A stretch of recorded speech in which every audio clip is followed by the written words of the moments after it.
은총과 진리가 그분에게서 왔네.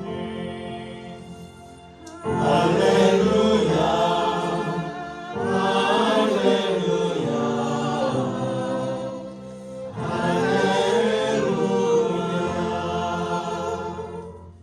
주님께서 여러분과 함께 또한 사제의 영과 함께 요한이 전한 거룩한 복음입니다.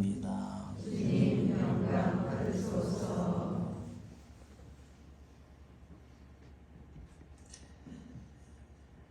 그때 요한이 자기 제자 두 사람과 함께 서 있다가 예수님께서 지나가시는 것을 눈여겨보며 말하였다. 보라, 하느님의 어린 양이시다. 그 두 제자는 요한이 말하는 것을 듣고 예수님을 따라갔다. 예수님께서 돌아서시어 그들이 따라오는 것을 보시고 무엇을 찾느냐 하고 물으시자 그들이 랍비 어디에 묵고 계십니까? 하고 말하였다. 랍비는 번역하면 스승님이라는 말이다. 예수님께서 그들에게 와서 보아라 하시니 그들이 함께가 예수님께서 묵으시는 것을 보고 그날 그분과 함께 묵었다. 때는 오후 4시쯤이었다. 요한의 말을 듣고 예수님을 따라간 두 사람 가운데 하나는 시몬 베드로의 동생 안드레아였다. 그는 먼저 자기 형 시몬을 만나 우리는 메시아를 만났소 하고 말하였다. 메시아는 번역하면 그리스도이다. 그가 시몬을 예수님께 데려가자 예수님께서 시몬을 눈여겨보며 이르셨다. 너는 요한의 아들 시몬이구나. 앞으로 너는 케파라고 불릴 것이다. 케파는 베드로라고 번역되는 말이다. 주님의 말씀입니다. 그리스도님 감사합니다.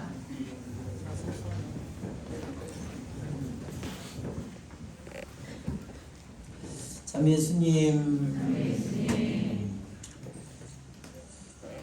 네, 오늘은 오후에 남양성지회를 갔다 왔어. 남양성지회 4시 반부터 5시 반에 1시간을 강의를 맡아서 그래서 땜질을 하러 갔다 왔습니다. 제가 지난번에 로마에 교육학 갔다 와서 바로 그때 하기로 했었는데 그때 코로나가 걸리는 바람에 펑크를 내가지고 이번에 빵꾸 땜질을 하러 더든 남양성지회를 아마 간 게 한 두 번 갔나 그런 것 같아요. 오늘 저기 이상각 신부를 거기서 만났습니다. 이상각 신부는 우리 동창 신부입니다. 동창 신부인데 만난 거는요 사제가 돼서 만난 건 2번 만났습니다. 정말 사제가 되면은 더 자주 만날 것 같은데 동창인데도 정말 만나기가 힘듭니다. 교구가 다르기 때문에 더욱더 만나기 힘들고 저는 교구 우리 동창 모임을 하면 저는 서울로 가거든요. 그래서 거기서 각 교구별로 모임을 갔기 때문에 만날 기회가 없어요. 오늘 사제된 만난 후에 최고로 많은 대화를 한 것 같아요. 오늘 한 30분 가까이 얘기를 했는데 이 신부님도 폭삭 늙었고 저도 폭삭 늙어가지고서 그래서 이제 앞날을 얘기를 하면서 이렇게 정말 너무나 한편으로 충격적인 모습이죠.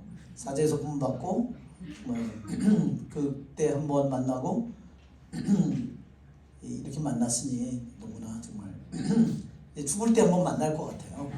한 사람은 들어놓이고 한 사람은 이제 장례 미사를 할 때 만날 것 같습니다.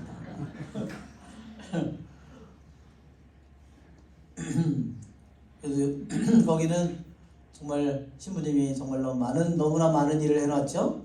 예, 정말 가보니까 정말 그전에는 별거 다 허벌판이었는데 정말 너무나 많은 것들을 신부님이 이뤄놨습니다. 그런 모든 것들이 기도의 작품이겠죠. 그래서 아마 신부님도 이렇게 얘기를 하시더라고요. 3, 4년 남았다고. 길면 3년, 짧으면 3년. 아니야. 그럼 하여튼 좌우지가 않아요.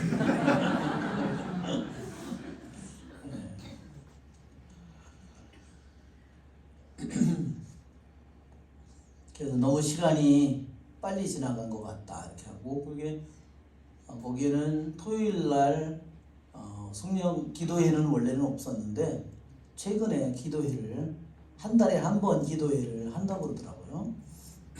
원래는 토요일마다 묵주기도 100단 바치는 그 기도를 3시간, 4시간짜리 그 기도를 했는데 한 달에 한 번만 기도회를 한다는 그런 얘기를 오늘 신부님한테 들었습니다.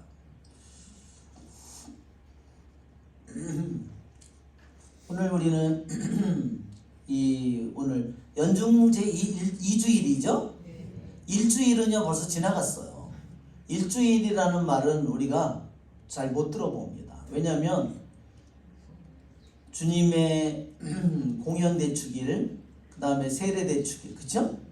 그러고서 화요일서부터 연중식이기 때문에 연중 일주일이라는 말은 들어보지를 잘 못해요. 지내지를 못합니다. 왜냐하면 주간부터 시작이 되기 때문에 연중 1주간이 월요일이나 화요일에 시작되기 때문에 그러고선 연중이 2주일이 사실은 일주일과 같은 겁니다. 그래서 우리 오늘 복음은 어디냐면 요한복음이죠. 요한복음 제일 앞에 1장입니다. 즉 제자들을 부르는 그런 장면이죠. 우리가 이 가톨릭 교회에서요 주일 복음을 정할 때 어떻게 정했냐면요, A해에는 마태복음을 읽습니다. 주일날. 나해는 어느 복음을 읽을까요? 마르코복음. 순서대로 성경이 그렇게 있잖아요. A해는 주일날마다 마태복음을 읽고, 그 다음에 나해는, 올해가 나해지요. 나해는 마르코복음을 읽고, 다해는 루카복음을 읽어요. 그러니까 사복음 순서가 성경이 그렇게 돼 있잖아요. 마태복음이 먼저, 그 다음에 마르코복음, 세 번째 루카복음, 네 번째 요한복음. 그러면 요한복음은 언제 읽어? 그렇게 생각이 들 겁니다.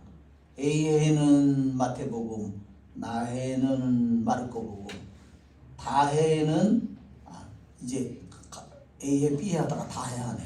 이해하시죠? 네. 루카복음. 그러면 이상하네. 그러면 요한복음을 언제 읽지? 중요한 때가 있을 때마다 요한복음을 이제 읽는 겁니다. 오늘 우리는 이 요한복음에서 연중 시기가 시작된다는 것은 뭐냐면 주님과의 만남이 시작되는 겁니다.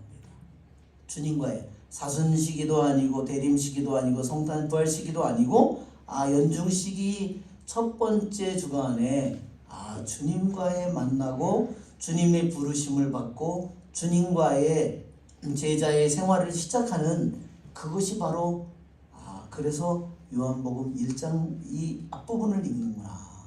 즉 제자로서 부르심을 받는 겁니다. 여러분 오늘 복음에 뭐라 그러죠? 그들이 두 명의 제자가, 요한의 제자가 주님을 처음에 만나서 쫓아가잖아요. 뒤에서 쫓아가는데 주님께서 뒤를 돌아다보면서 뭐라고 그랬죠? 정말 주님께서 뭐라고 그러죠? 왜 나를 쫓아오냐? 이렇게 안 하고 무엇을 찾느냐 그랬어요. 정말 굉장히 의미심장한 말이에요. 이것은 정말로 굉장히 의미심장한 말입니다. 여기에 요한이 자기의 제자를 예수님한테 따라가라고 시킨 거예요.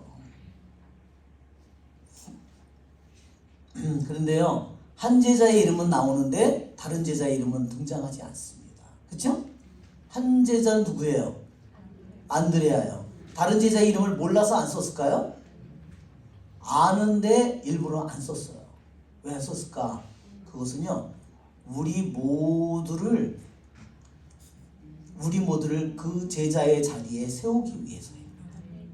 박수 한번 쳐야 되겠죠.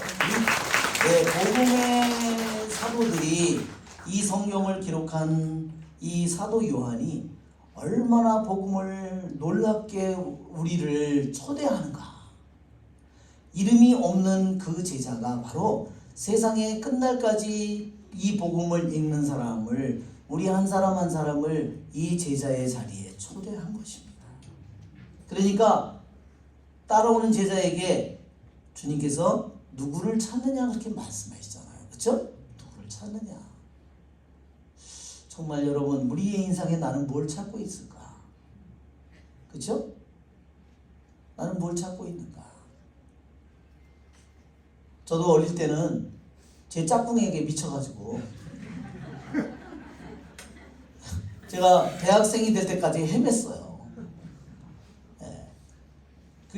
이게 우리들의 사람의 모습이 그렇잖아요. 자기가 뭘 찾는 거에 무엇을 찾는가? 그것은 굉장히 중요한 질문이다. 지금도 여러분, 우리는 뭔가를 찾고 있죠? 뭔가를 찾고 있습니다. 어떤 사람은 맨날 은퇴한 다음에 살 것만 궁리하고 있어요. 어떻게 하면 내가 돈을 벌면서 그렇게 잘 살 수 있을까? 맨날 내가 어떻게 하면 건강하게 살 수 있을까? 맨날 그런 것만 찾을 수 있죠. 그렇죠? 또 어떤 사람은 자기의 취미를 위해서 맨날 찾을 수. 우리는 무언가를, 나라는 존재가 뭘까? 가장 중요한 것은 내가 무엇을 찾는가입니다. 그렇죠, 여러분? 나의 존재가 뭘까요? 나에게 하루에 시간이 주어지고 시간이 주어지면 나는 무슨 삶을 살까? 내가 무엇을 갈망하고 무엇을 찾고 무엇을 구하는가가 나의 하루하루의 삶을 결정할 것입니다. 그러니까 주님께서 무엇을 찾느냐 하는 질문은 우리들에게 너무너무나 심각한 질문이에요.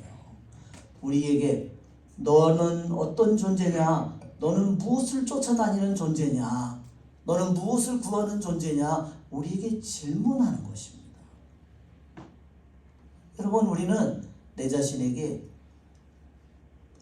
이 무슨 질문을 이것을 던져야 돼요. 어떤 사람은 끊임없이 시험 공부만 하고 자격증만 따고 그럴 수도 있잖아요. 무엇을 찾느냐? 무엇을 구하고 무엇을 찾느냐 하는 겁니다. 여러분, 그렇게 해서 그들은 주님께 뭐라고 대답했냐 하면, 랍비, 묻고 계신 데가 어디냐고 묻습니다. 그렇죠? 네. 그러니까 주님께서 와서 보아라 그렇게 말씀하셨습니다. 제자들은 분명히 처음에는 랍비라고 불렀는데 하루를 같이 예수님과 지내고 난 후에는 그분을 뭐라고 불러요? 놀랍게도 메시아라고 부르는 거예요. 그것도 오후 4시쯤이었다고 그랬잖아요. 이야, 오후 4시에 만나서 그때는 전기불이 물론 없었겠죠? 아니, 전기불도 물론 올리브 기름은 등잔에 있었겠죠. 아니, 하루를 채 다 저기도 안 했는데 어떻게 하루 만에 랍비라는 그분의 호칭이 메시아로 변했을까? 너무너무 놀라운 일이 벌어진 겁니다. 그렇죠, 여러분? 짐작할 수가 있겠죠? 너무너무 놀라운 일이 일어났습니다. 여러분, 그들이 자기 일생에 도저히 잊을 수 없는 순간이에요. 언제? 그분을 처음으로 만나고 그분과 같이 하룻밤을 지내고 그분의 정말 가까이에서 그분의 눈동자를 바라봤겠죠? 그분의 모든 몸짓을 바라봤겠죠? 그분이 하는 모든 행동을 바라봤겠죠? 그분의 모든 말씀을 정말 귀담아 들었겠죠? 그들은 그 순간이 영원히 잊을 수 없는 시간이에요. 그렇죠? 그래서 그 오후 4시쯤이라는 것을 여러분이 첫사랑을 만난 순간을 여러분 잊을 수 있을까요? 못 되겠죠. 정말 놀랍습니다.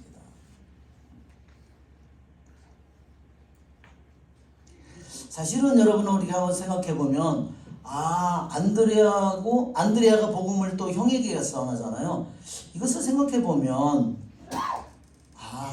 베드로를 만났을 때 주님께서 그를 눈여겨 보셨다고 했어요.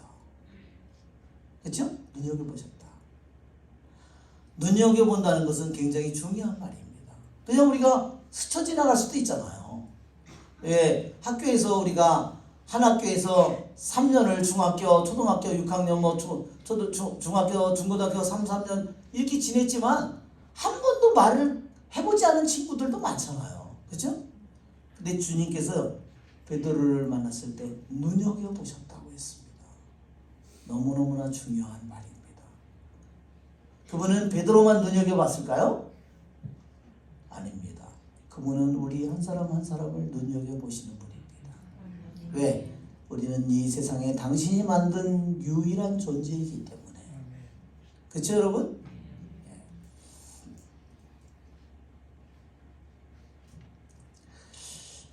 그러면서 너는 케파라고 주님께서 요한의 아들 시몬이구나. 너는 케파라고 불릴 것이다. 여러분 베드로는 몇 번 부르심을 받았는가 한번 생각해 보세요. 오늘 요한복음에서 너는 케파라고 불릴 것이다. 하룻밤 안드레아가 만나고 와서 얘기하잖아요. 또 호숫가에서 또 만났죠? 그물을 던지고 있는 베드로를 만났잖아요. 그래서 불렀죠? 또 가이사랴 필립보에서도 그쵸? 또 베드로를 불러서 사람의 아들을 누구라고 하더냐 그러니까 베드로가 뭐라고 그러죠? 살아계신 하느님의 아들이라고 고백하니까 너는 베드로이다. 그렇죠? 바로 베드로를 부르는 게 한 번이 아니었구나. 여러 번이었구나. 그렇죠? 여러분 우리들의 주님께서 우리를 부르시는 것은 우리들의 일생 내내 끊임없이 계속됩니다.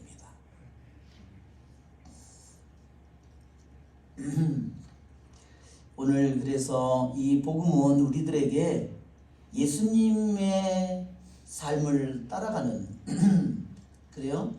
주님의 제자가 되는 길을 우리들이 이 복음을 통해서 예수님의 이 생각해 보면 베드로도 어부였고 안드레아도 어부였는데 그죠? 베드로는 결혼도 했죠? 장모님이 계시잖아. 처가 없이 장모님만 따로 있었을까? 그럼 말은 안 되잖아요. 분명히 처도 있으니죠. 와, 결혼도 했고, 하여튼 그렇게 아기도 있었을 것 같아요. 그런데 근데 어부고, 그런데 그 어부를 안드레아하고 베드로를 부르셨어요. 베드로는 안드레아 어부였는데, 그냥 그 사람들은 어부의 삶이 전부가 아니었구나. 왜? 어부였으면서도 그들은 요한의 제자로서 살았잖아요. 그렇죠 여러분? 여러분 우리들도 각자 자기의 엄마로서 아빠로서 자기의 직장도 있고 여러 가지 일들이 있으면서도 또한 주님의 제자로서 주님의 아들 딸로서의 길을 걸어가고 있어요. 그렇죠? 우리들의 그것을 보면 자기의 직업이 그의 전부가 아니라는 것을 우리에게 여기에서 또한 알려줍니다. 여기에서 세자 요한은 예수님에 관한 아주 중요한 증언을 했어요. 보라 하느님의 어린 양이시다. 그렇죠? 우리가 미사 때마다 어린 양을 몇 번이나 할까요? 우리들이 미사 때마다 하느님의 어린 양을 한 번을 미사를 할 때마다 하느님의 어린 양을 여러 번 하느님의 어린 양이라는 이게 환호성이에요. 이게 찬미의 노래예요. 이것을 자꾸만 노래합니다. 하느님의 어린 양이라는 단어가요, 신약성 안에 35번이나 나옵니다. 그런데 29번은 어디에 나오냐면요, 전부 다 요한복음시록에 나옵니다. 정말 하느님의 어린 양이라는 것은 아주 특별한 말입니다. 하느님의 어린 양이라는 단어는 우리들의 마음을 깊이 찔르는 말씀이에요. 우리는 미사를 통해서 하느님의 어린 양을 모시는 겁니다. 가장 전능하신 하느님이 가장 연약하고 가장 작고 보잘것없는 존재, 그게 바로 어린 양이죠. 그렇죠? 목을 베면 목을 하고, 때리면 맞고, 묶으면 묶이고, 그것이 어린 양의 모습이에요. 너무너무나 작고 연약한 모습입니다. 왜? 그런데 세상 끝날에 이것을 말하는 요한복음시록에 왜 그렇게 많이 하느님의 어린 양이 등장할까? 우리는 하느님의 어린 양이라는 이 표현이 우리 성체를 미사를 드리는 우리들 모두에게 끊임없이 우리를 사랑하는 주님이 참으로 어떤 분인가를 가장 깊이 알게 해주는 단어가 하느님의 어린 양입니다. 그분은 하느님의 어린 양이라는 단어는 가장 가난한 분임을 우리에게 보여줍니다. 가장 작은 분이 되기를 원하신 분임을 보여줍니다. 가장 겸손하고 온유한 분임을 그분이 보여줍니다. 그리고 그분은 어린 양처럼 그분은 죽임을 당하기를 원했고, 그는 십자가에 달리기를 원했고, 못 박히기를 원했고, 찔리기를 원했고, 그분은 매를 맞기를 원했고, 그 모든 것이 우리들의 죄를 낫기 위해서, 우리들의 범죄를 치유하기 위해서, 우리들의 모든 묶임을 우리들에게 풀어주기 위해서 그것을 그분이 풀어주고 우리들의 죄를 용서받는 그 방법이 어린 양이 되어는 길이었습니다. 그러니 우리들 모두는 미사를 드리고 미사에 참여하는 우리는 영원히 하느님의 어린 양을 노래하도록 부르심을 받은 사람들입니다. 아멘.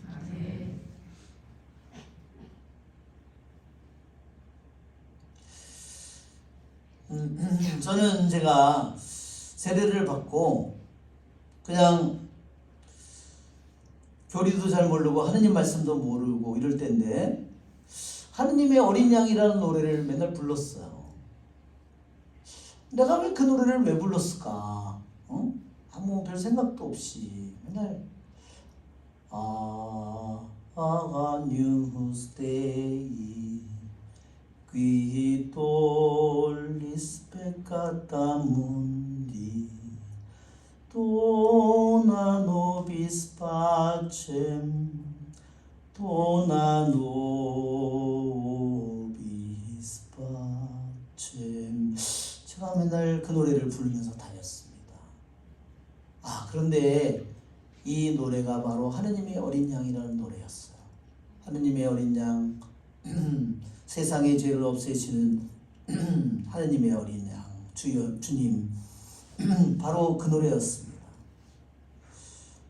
그러니까 저는 사제가 된 후에 제가 이 노래를 부를 때 정말 가슴이 찔리는 것 같아요.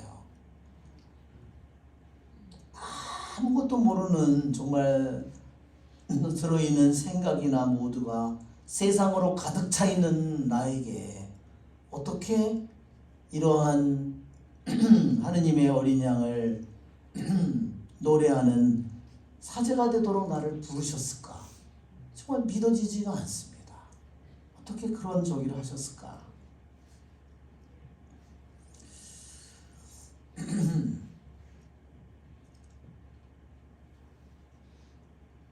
그분은 우리를 구원하기 위해서 그분은 이사야 53장에 있는 것처럼 그분은 모든 우리들의 죄의 모든 값을 당신의 몸에 모두 쓰셨습니다.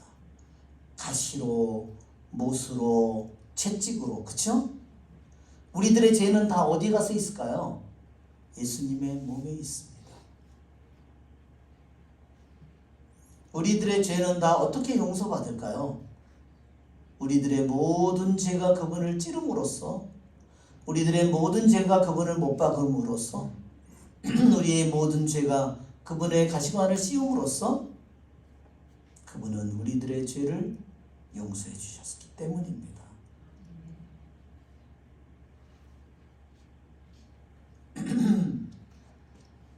그래서 미사에 참여하는 우리는 언제나 그분의 십자가 앞에 우리는 모두 무릎을 꿇고 영원히 하느님의 어린 양을 찬미하는 사람들로 우리들 모두가 부르심을 받았습니다.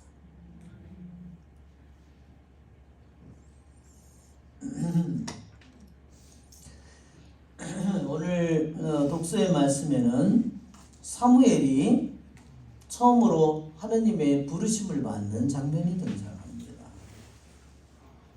이 사무엘이 부르심을 받는 장면은 정말 많은 것을 우리에게 생각하게 만듭니다. 사무엘은 전해지는 바에 의하면요, 5살 때 엄마가 갖다 성전에다 바쳤대요. 그리고 몇 살 때 하느님의 음성을 처음 들었느냐 하면 12살 때 들었대요. 그러면 엄마가 떨어져서, 그쵸? 엄마가 얼마나 보고 싶었을까요? 그쵸? 1년에 한두 번은 봤을 거예요. 옷을 지어가지고 엄마가 왔다고 그러니까 이 사무엘이 12살에 처음으로 하느님의 음성을 듣는데 이렇게 돼 있습니다. 사무엘이 하느님의 궤가 있는 주님의 성전에서 자고 있었는데, 그렇죠? 사무엘은 아직 주님을 알지 못하고 주님의 말씀이 사무엘에게 드러난 적이 없었다 그랬습니다. 참 굉장히 많은 것을 생각하게 합니다. 그는 이미 7년을 성전에서, 어려서부터 이미 성전에서 어디서 잤어요? 계약의 궤가 있는 성전 안에서 자고 있습니다. 그러나 그는 아직 하느님을 알지 못했다. 하느님을 한편으로는 알고 있지만 또 한편으로는 알지 못하는 것. 그렇죠? 왜냐하면 아직 그가 주님의 말씀이 사무엘에게 드러난 적이 없었다는 겁니다. 여러분, 우리들 각자에게 처음으로 하느님의 말씀이 나에게 드러난 적이 우리들 각자에게 있죠? 다 있습니다. 우리들 각자에게.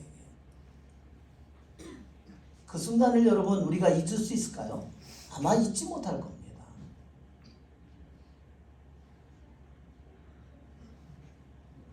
한편으로는 하느님 대전에 항상 있어요. 우리들도 하느님께서 우리들하고 멀리 있을까요? 아니요. 그분은 나와 함께 현존하시고 그분은 내 안에도 계시고 나와 함께 언제나 계시죠. 그렇지만 사무엘처럼 아직 나는 주님을 다 알지 못합니다. 우리들 모두가 마찬가지입니다. 또 한편으로 주님의 말씀이 아직 드러난 적이 없을 수도 있습니다.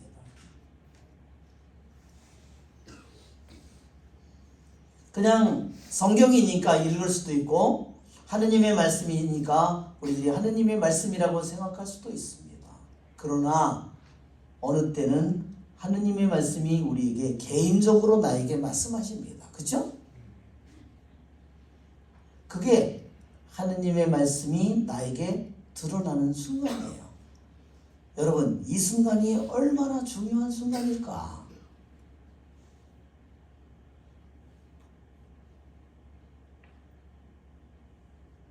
여러분, 우리들이 이 세상에 태어나서 하느님의 말씀이 내 안에 살아있는 말씀으로 드러나는 순간이 우리 일생의 가장 중대한 순간이 아닐까. 그렇죠?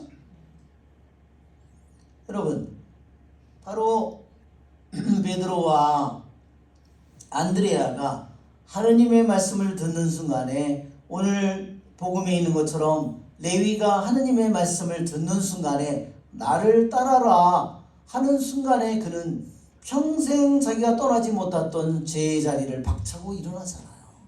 그렇죠? 그것은 하느님의 말씀이 하나 드러나는 그 순간에 그는 완전히 다른 삶이 시작되는 겁니다. 그렇죠?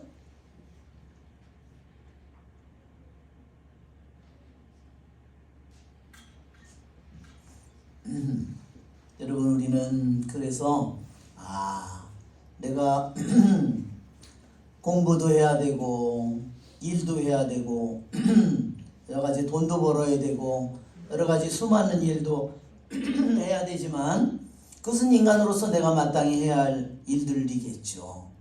그러나 내가 하느님의 아들, 딸로서 하느님의 자녀가 되어서 하느님의 이름을 받은 자로서 내가 하느님의 말씀을 듣는 자로서 하느님의 말씀이 나에게 드러나는 순간이 우리들에게 더 깊이 나에게 다가오도록 우리는 끊임없이 은총을 강구해야 합니다.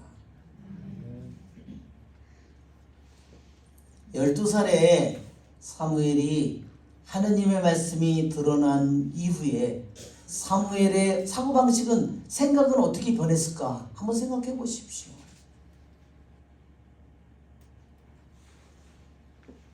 그렇죠? 뭐를 그가 들었을까요? 엘리의 집안은 망한다.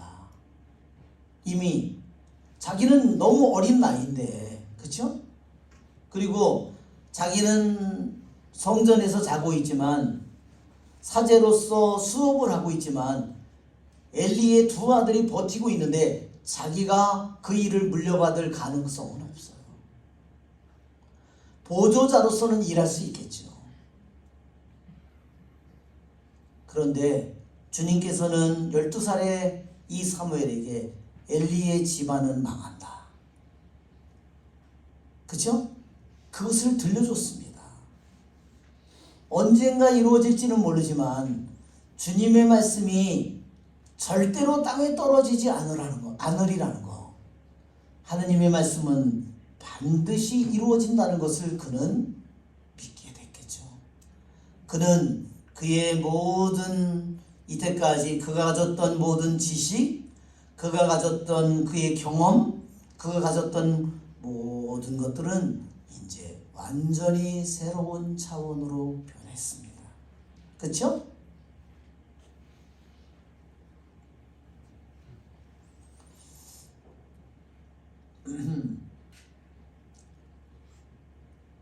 사무엘은 이렇게 얘기합니다.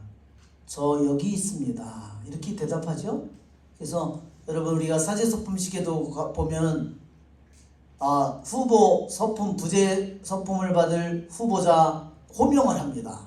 이름을 부르면 대건 안드레아, 예 여기 있습니다. 그렇게 대답합니다. 그게 바로 이게 바로 그 말입니다. 여기 있습니다. 근데 여기 있습니다라는 이 말은요, 단지 여기에 제가 존재한다 이런 뜻이 아닙니다. 더 훨씬 중요한 말을 담고 있습니다. 당신 주님 말씀하십시오. 당신 종이 듣고 있습니다.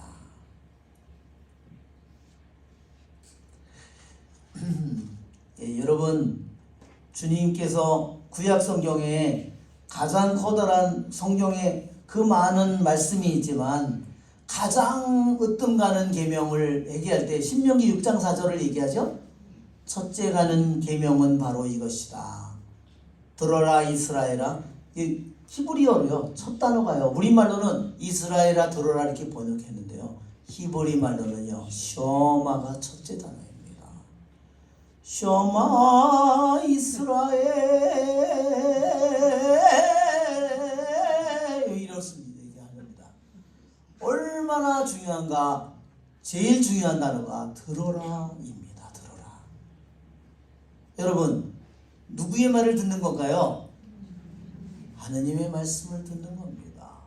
여러분, 우리는 유행가를 들을 수도 있고, 그렇죠? 세상의 말을, 야, 이렇게 하면 돈 번다. 너 이렇게 하면 증권 너 10배 오른다. 너 이렇게 하면 떼돈 번다. 그 말에 우리들이 귀를 기울이지요. 언젠간 개피 보는 날이 옵니다. 반드시 돈만 벌까요? 사기꾼은 어떻게 우리에게 사기를 치죠? 이자를 비싸게 해서 줍니다. 야, 100만 빌려줘라, 500만 빌려줘라, 1000만 원 빌려줘라. 이자를 싹싹 아주 그냥 10% 20% 막 줍니다. 와, 떼돈이 버는 것 같아요. 내가 진짜 이 호박이 아주 그냥 물체로 들어오는구나. 그래서 5천 빌려줘. 돈도 없는데 빌려다가 그러면 어디로 갔는지 없어졌어. 그렇죠? 그게 내 거를 자기 거를 갖다가 미끼를 던지고 언젠가는 이때까지 내가 먹은 거를 토해고도 몇 배를 토해내도록 아주 싹 해먹죠? 똑같습니다. 내가 증권을 통해서 거저 돈을 먹겠다. 거저 먹으려는 놈들이 널브러져 있는 거예요. 그죠? 생각을 해보십시오. 그죠? 다 돈을 따면 누가 돈을 잃게 해? 말도 안 되는 수작이에요. 그것은 노름입니다. 하느님은 그렇게 버는 돈을 여러분 좋아하실까요? 그것은 인생을 망치는 겁니다. 돈도 올바로 쓰지 못하고 돈도 제대로, 그것은 너무너무나 허황한, 그리고 성실하게 일할 수 있을까요? 성실하게 일하지 못합니다. 그는 건강한 삶의 모든 길을 잃어버립니다.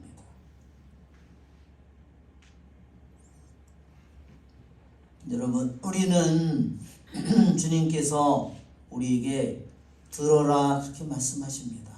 우리가 들어야 될 것은 하느님의 말씀. 어떻게 들어야 될까요, 여러분? 하느님의 말씀을 듣는 것은요, 히브리어에서 하느님께서는 들어라는 말 너무 자주 하죠. 들어라 이스라엘아. 또 하느님은 보라도 자주 말씀하십니다. 그러나 보라보다 더 중요한 것은 들어라입니다. 제대로 들으면요 반드시 보게 되는 겁니다.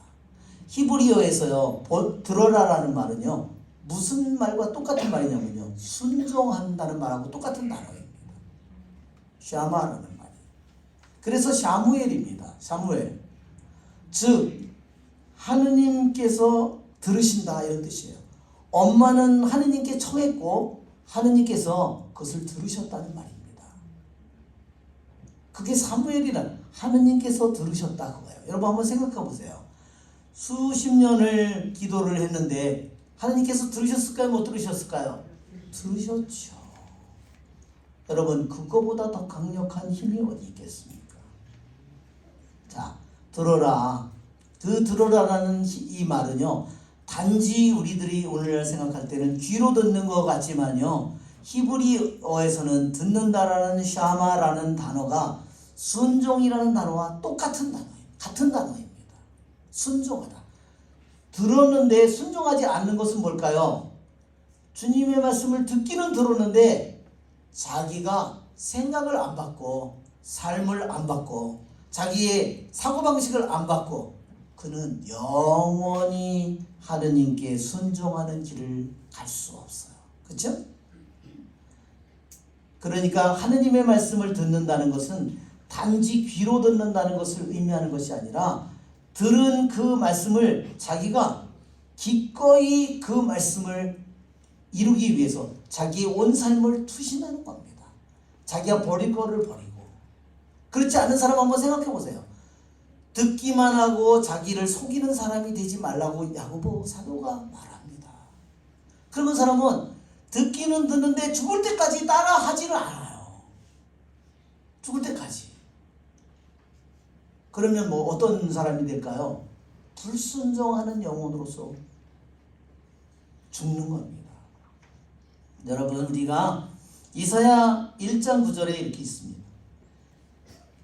내가 기꺼이 순종하면 이 땅에 소출을 먹게 되리라. 기꺼이 순종하면, 여기 기꺼이라는 말이 있어요. 하느님께서 하느님의 말씀을 내가 들었을 때 나에게 너무나 힘든 말이지만 용서하라, 순종하라, 복종하라.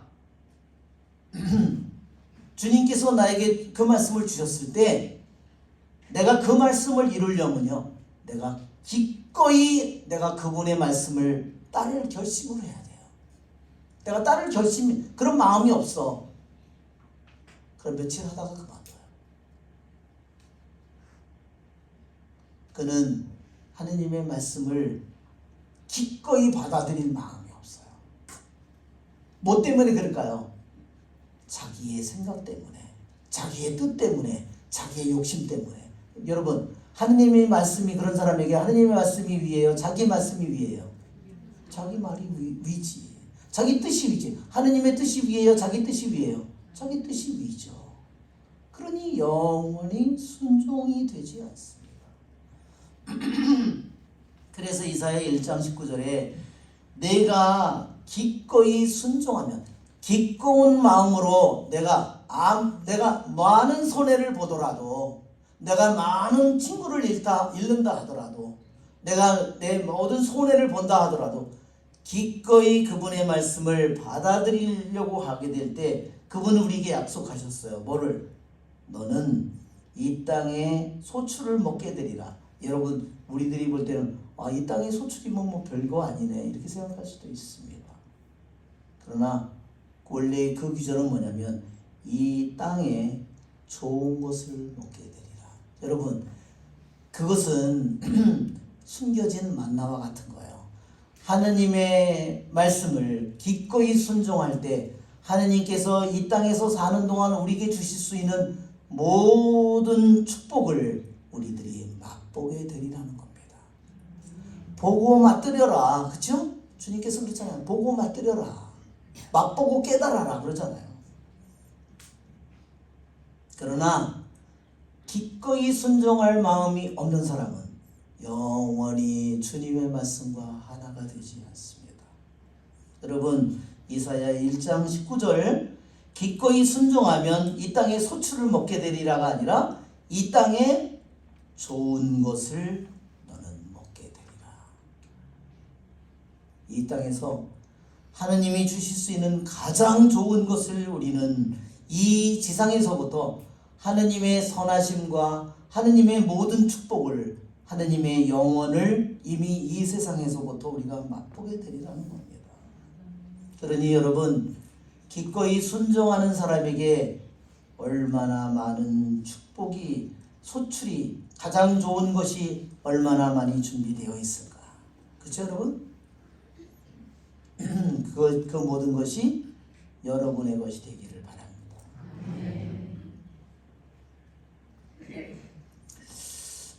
들어라라는 말이 오늘 여기에 이렇게 있어요. 시편 40편에 당신은 희생과 제물을, 또 번제물을, 속제물을 바라지 않고 뭐를 오히려 저의 귀를 열어주셨나이다. 그래요. 귀를, 우리들의 마음의 영혼의 귀를 열어주신 겁니다. 한번 생각해 보십시오. 나는 내 마음이 눈을 뜨면 내가 하느님의 말씀보다, 내가 주님보다 이 세상에 내가 수많은 갈망이 내 안에서 끊임없이 솟아나오는다고 생각해 보세요. 얼마나 힘들까.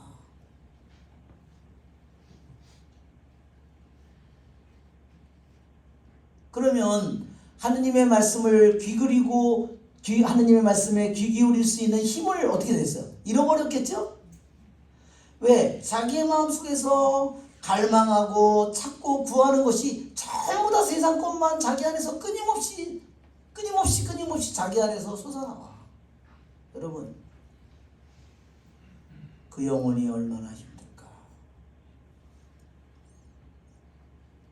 그러나 하느님께서 그의 영혼의 귀를 열어주신 영혼을 한번 생각해 보십시오. 그는 세상에 있는 것들에게 귀를 기울일까요? 그것을 좋게 생각할까요? 더 그런 것들을 갈망할까요? 그렇지가 않을 겁니다. 여러분, 하느님의 음성에, 하느님의 말씀에 기꺼이 모든 세상의 것들이 문이 닫히고 하느님의 말씀에 귀가 열린, 온전히 열린 영혼의 축복을 여러분 생각해 보십시오. 여기서 뭐라 그러냐면, 그래요, 제가 아뢰었나이다, 보소서 제가 왔나이다. 이제는 세상 것들에게 내가 내 마음속에서 끊임없이 내 마음이 세상 것들로 불타는 영혼이 아니라 이제는 뭐예요? 제가 왔습니다. 뭐하러? 두루마리에 적혀있기를 저는 당신 뜻을 즐겨 이루나이다. 세상에 내가 좋은 것들을 원하는 것이 아니라 내가 이제 기뻐하는 일은 뭐냐면 당신 뜻을 즐겨 이루는 거예요. 당신 뜻을 이루는 일이 자기에게 가장 기쁜 일이에요. 그리고 그래서 어떻게 해요? 당신이 가르침이 제 가슴 속에 새겨져 있나이다. 여러분, 이것은 누가 찍은 인장일까요? 하느님이 찍은 인장이죠. 마음속에 자기의 마음속에 하느님께서 당신의 말씀으로 나에게 인장을 찍었어요. 그러니 그 당신의 가르침이 자기의 가슴 속에 있습니다. 자기의 가슴 속에서 하느님의 말씀의 인장이 불타고 있습니다. 그러나 이런 영혼과 끊임없이 일어나면 세상 것들로 불타고 있는 영혼과 한번 비교해 보십시오. 비교가 됩니까? 비교가 되지 않습니다.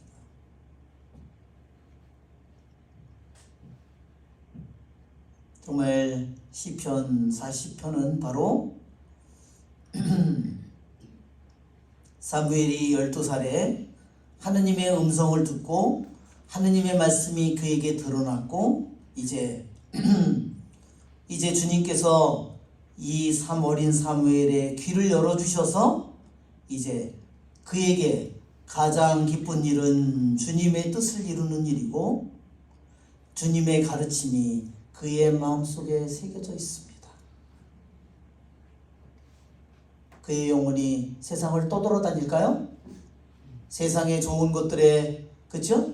세상의 탐욕에, 욕심에, 세상의 허영에 끌려다닐까요? 아닙니다.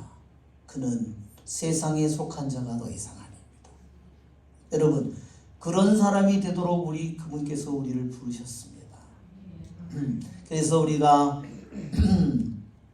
가장 거대한 구약에 정말로 어마어마한 하느님의 말씀이 있지만 가장 첫째 가는 계명이 셔마 이스라엘이라고 했습니다. 한번 셔마 이스라엘 동영상 노래를 한번 들어볼까요? 제가 그 전에는 연수동에 있을 때는 너무나 자주 틀었는데 제가 여기서는 잘 하지 않은 것 같습니다. 첫 기절이 뭐라고 그랬어요?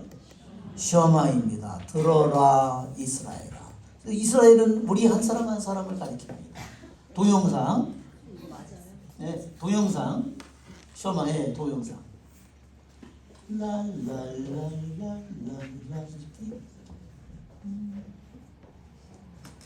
빰빰빰빰.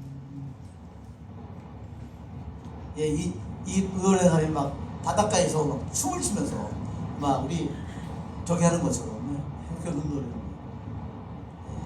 여러분도 저런 기도할 때 입는 옷이에요. 저게 유대인들이 저 줄 가 있는 여러분들도 하나 사가지고 걸치고 랄랄랄랄랄랄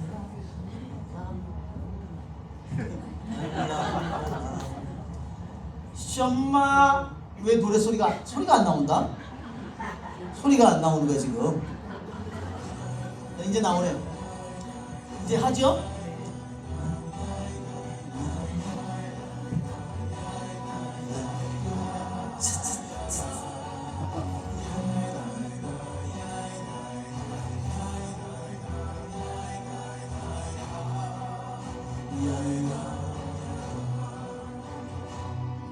셔마 이스라엘 아도나이 엘로헤inu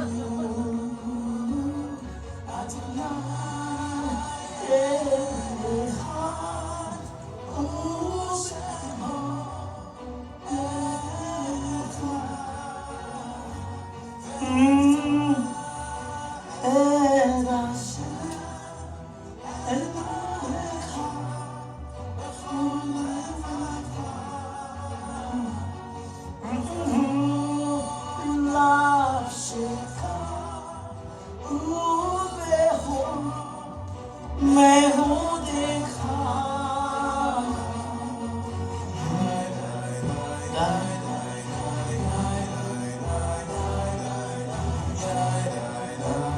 이게 내 하느님을 사랑하라, 한 분이신 내 하느님을 사랑하라, 내 마음을 다하고 목숨을 다하고 내 힘을 다하여. 이게 그겁니다. 베아우타 에다신 베볼 네바.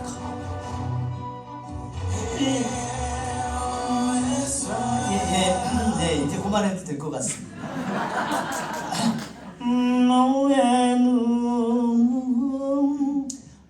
예, 여러분이 그래서 유튜브에서 다운받아가지고 여러분이 들으면 여러분들도 쉽게 배울 수 있습니다. 그래서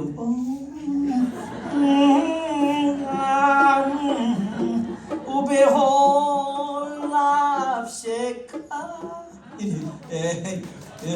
이게 여러분 셔마 이스라엘은 유대인이 아침 저녁으로 바치는 기도입니다. 그래서 유대인들은 이 셔마 이스라엘을 안 하면요, 오전에 안 하면 아침이 완성이 안 된다고 합니다. 그래서 여러분 우리들도 아침 기도를 안 하는 사람은 아침을 완성하지 못한 거예요. 밥은 완성했는데 기도는 완성을 안 해. 이게 저녁에도 이 셔마를 부르는 겁니다. 그러니까 여러분 이 기도를 주로 누가 가르치냐면요, 엄마가 가르치는 겁니다. 그래서 아기를 가졌어요. 아기를 임신했을 때 엄마는 이 기도를 맨날 아침에 이거를 바칩니다. 아기를 가지고. 그러면 아기가 눈도 못 뜨는 아기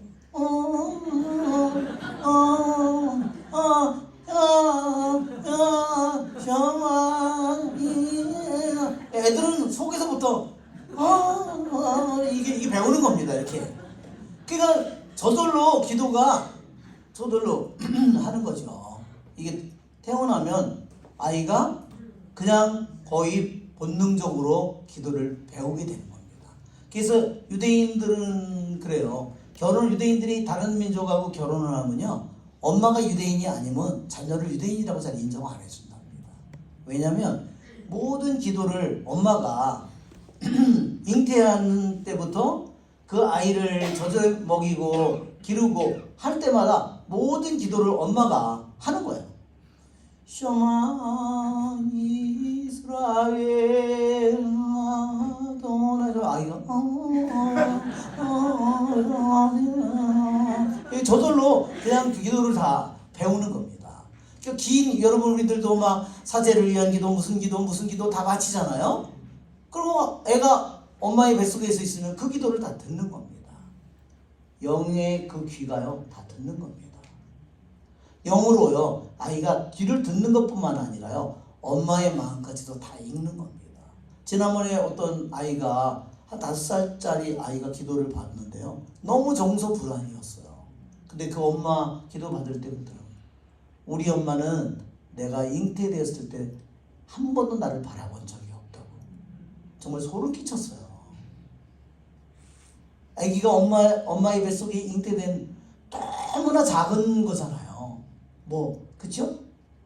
아직까지 어디에 내가 있는지도 잘 찾아낼 수 없는 그 아기가 엄마가 한 번도 자기를 바라본 적이 없대요. 얼마나 정말 소름 끼쳤습니다. 우리들의 영이라는 게 이렇습니다. 그러니까 우리 여러분, 우리들이 정말 우리들도 이 셔마 이스라엘 왜 첫 번째 기절이 들어라 하는 말이에요. 내가 그냥 귀로만 듣는 것이 듣는 게 아니구나. 귀로는 들었는데 내 마음에서 기꺼운 마음으로 내가 그것을 원하지 않는다면 그 말씀은 영원히 내 안에서 이루어지지 않습니다. 그렇죠? 그 말씀은 어떻게 있을까요? 불순종으로 남아있겠죠.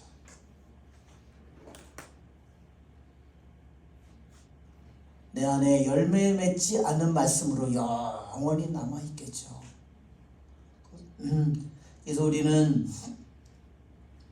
들으라는 이 말을 내가 단지 귀로 들을 뿐만 아니라 내가 기꺼운 마음으로 내가 모든 것을 다 잃더라도 바치더라도 내가 그 말씀을 이루려고 할 때, 그럴 때 그분께서 우리들의 마음의 영혼의 귀를 열어주실 것이고 주님의 말씀을 기쁘게 이루는 길을 우리에게 알려주실 거예요. 그렇죠? 그리고 기꺼운 마음으로 그렇게 응답할 때 그분의 말씀이 이제는 개념으로 나의 귀에 들어오는 것이 아니라 내 마음속에, 내 영속에 그것이 인장처럼 새겨질 겁니다. 그것이 우리들이 가야 될 길입니다. 우리들의 좋으신 주님을 찬미합니다.